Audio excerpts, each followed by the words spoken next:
Are you elite or are you a freak? Both. She a freak in the sheets. Oh, hey, what's up? It's Kiss and Tell with Javi Mac. I'm here with. Emma Rose. Hey, I love the green. Thank you This so is much. great. Oh, Green's what? Red is my favorite color, of course, but I love the green. this is good. The nice little red tones and the contrast. You always know how to do it, babe. Mermaid. It's giving mermaid. It's giving under the sea. Okay, so you took a little break this year. Why'd you take a break? What was the, I mean, once you hit the top, it's kind of like hard to do more and more. So I was like, I want to take a year off, see my family, work on my hobbies, learn some music.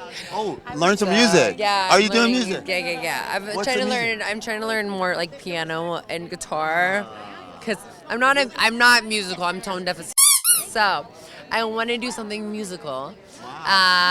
We should make a song together. Yeah. Let's do it. I just dropped a song with Mike G and Riff Raff. It's called Elite. So I have to ask you a question. Are you elite or are you a freak? Both.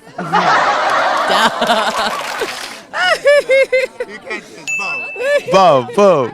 All right, thank you so much, Emma. so much. This is Javi Mag with Kiss and Tell. Thanks for watching. Javi!